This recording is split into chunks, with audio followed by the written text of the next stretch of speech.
2 bateaux pneumatiques remplis à craquer de passagers, secourus au large de la Libye par les gardes-côtes italiens. 218 migrants clandestins de plus, dont 6 femmes enceintes. Le flot de Boat People ne tarit pas, malgré les risques, malgré les morts. Les autorités de Malte ont organisé des funérailles pour les 24 corps repêchés après le naufrage de la fin de semaine, tous anonymes, comme les 800 victimes de la catastrophe. À Bruxelles, les chefs d'État et de gouvernement des 28 pays de l'Union européenne ont tenu 1 minute de silence en leur mémoire avant d'essayer de trouver ensemble, dans l'urgence, une solution au problème. Les attentes sont grandes. Les populations européennes, émues par l'ampleur du drame, ont du mal à accepter une Méditerranée transformée en charnier. Et les ONG de défense des droits de l'homme ont bien l'intention de maintenir la pression. L'Union européenne, au moins à minima, de toute urgence, doit à la fois mettre en place une opération de sauvetage de grande envergure là où se déroulent les naufrages et en même temps ouvrir des voies d'accès sécurisées pour les réfugiés. Pour Bernard Kouchner, l'ancien ministre français des Affaires étrangères, l'Europe doit agir et vite. C'est une question de vie ou de mort. Il faut, c'est une manœuvre d'urgence, envoyer des bateaux de sauvetage, c'est-à-dire une flottille de sauvetage, une flottille, comment dirais-je, humanitaire venue de l'Europe. 28 pays, 28 bateaux. Au final, les 28 ont décidé de tripler le budget de l'opération de surveillance des frontières. La France et l'Allemagne enverront chacune 2 navires et des avions. La Grande-Bretagne, 3 bâtiments et des hélicoptères. L'Europe souhaite aussi se donner les moyens de capturer et de détruire les bateaux utilisés par les trafiquants, traiter plus rapidement aussi les dossiers des demandeurs d'asile pour accueillir plus vite ceux qui ont droit au statut de réfugiés, mais aussi renvoyer plus vite chez eux ceux qui n'y ont pas droit. Les leaders européens marchent sur des œufs, embarrassés par un dilemme, la nécessité de sauver des vies, de ne pas paraître insensibles face au drame, tout en évitant d'encourager la venue des migrants. La question de l'immigration ici reste un sujet très sensible. Les dirigeants européens sont loin de l'ignorer. Ici Jean-François Bélanger, Radio-Canada, Paris. Mais ces mesures hésitantes seront-elles suffisantes pour répondre à cet immense flot de réfugiés qui se massent sur les côtes méditerranéennes en espérant qu'un bateau les embarque pour l'Europe? Plusieurs d'entre eux sont des Syriens qui partent de la Turquie. Le pays a accueilli près d'1,5 million de réfugiés syriens depuis le début de la guerre civile, il y a 4 ans.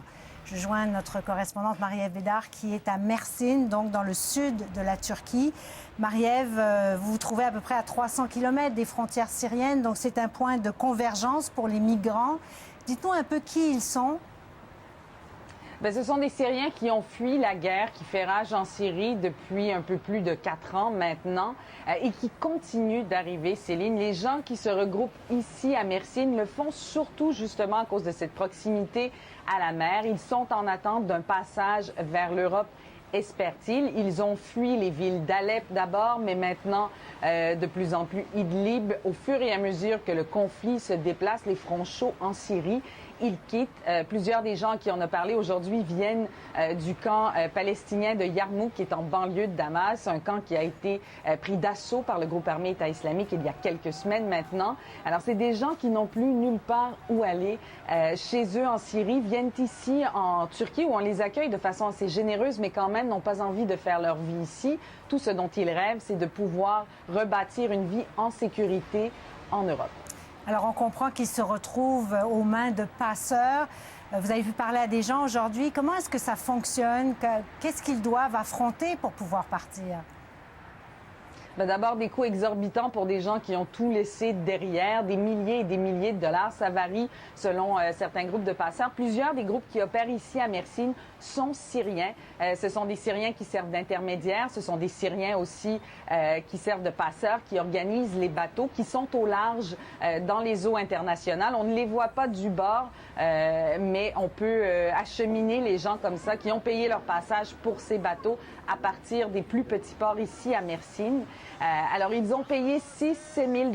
Ils sont en attente. Il y a plusieurs hôtels dans la ville qui sont pris d'assaut un peu par ces groupes de passeurs. On installe les gens là en attendant de leur donner le feu vert quand leur bateau est prêt, qu'il peut se lancer en mer. Ce sont des gens qui attendent très longtemps et qui souvent doivent tenter l'expérience 1, 2, 3 fois. Plusieurs nous ont raconté avoir tout perdu après une première tentative parce qu'on les a floués. Les passeurs sont disparus avec leur argent. D'autres ont été interceptés par les autorités turques qui quand même tentent de garder un contrôle, mais en même temps, les passeurs avec qui on a parlé nous disent qu'ils sont de connivence avec certains policiers turcs à qui ils paient des pots de vin pour pouvoir faire monter les gens à partir de petites embarcations pour atteindre les plus gros bateaux qui les attendent au large. Alors, c'est toute une industrie comme ça qui fleurit ici, qui ne semble pas non plus sur le point de s'essouffler malgré qu'on tente d'appliquer de plus en plus de restrictions. Très bien, Marie-Ève. Merci beaucoup. On va suivre au cours des prochains jours vos reportages qui vont mettre un visage, je dirais, sur ce drame là qu'on voit depuis plusieurs jours sur nos écrans. Merci beaucoup, Marie-Ève. Je vous en prie.